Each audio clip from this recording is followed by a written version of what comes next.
अस्सलाम वालेकुम दोस्तों, उम्मीद करता हूँ आप सब ठीक ठाक होंगे। आज मिस्टर ज़हीर मिल गए हैं हमें बैठे हुए, तो इनसे कुछ ना इस्लामिक क्वेश्चन करते हैं और जानने की कोशिश करते हैं। ज़हीर साहब, मेरे आपसे एक सवाल है। कुरान पाक में आप कैसे हैं? ठीक हैं? अल्हम्दुलिल्लाह मैं ठीक हूँ। आप सुनाए मौसम भाई? मैं भी ठीक ठाक हूँ। अच्छा, मुझे बताएं, कुरान पाक में कुल मक्की सूरतों की तादाद कितनी है? मौसम भाई, कुरान पाक में कुल मक्की सूरतों की तादाद है 28। कुरान पाक में कुल मदनी सूरतों की तादाद कितनी है? कुरान पाक में मदनी सूरतों की तादाद है 86, जो कि मदीना मुनव्वरा में नाज़िल है।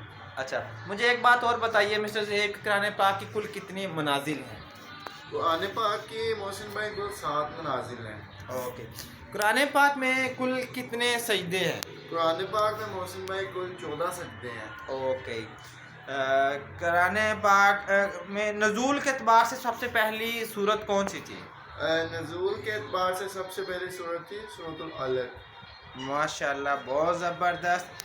अच्छा ज़हीर भाई, मुझे एक बात बताइए, वो कौन सी सूरत है जिसमें सिर्फ शिफा ही शिफा है? वो है सूरतुल फातिहा, कुरान पाक की पहली सूरत, जो कि पहले पारे में, जिसे हम हर नमाज में भी पढ़ते हैं। अच्छा ज़हीर भाई, मेरा आपसे एक और सवाल है कि कुरान पाक का दिल किस सूरत को कहा जाता है? मोहसिन भाई, कुरान पाक का दिल सूरह यासीन को कहते हैं। ज़बरदस्त। अच्छा, मुझे ज़हीर भाई एक और क्वेश्चन है कि कुरान पाक की जीनत कौन सी सूरत को कहा जाता है? कुरान पाक की जीनत मोहसिन भाई सूरह रहमान को कहा जाता है, जो कि 27वें पारे में है। अच्छा, आप मुझे बता सकते हैं वो कौन सी सूरत है जिसके शुरू में बिस्मिल्लाह शरीफ नहीं आती है, बिस्मिल्लाह नहीं आती है?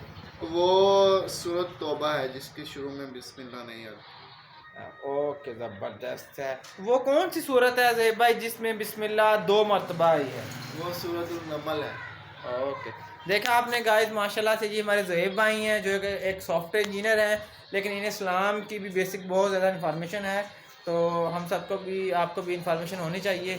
तो कोशिश कीजिएगा हमारी इस्लामिक जो है पॉडकास्ट को सपोर्ट कीजिएगा। सल्लल्लाहु अलैहि हबीब सल्लल्लाहु तआला अला मुहम्मद।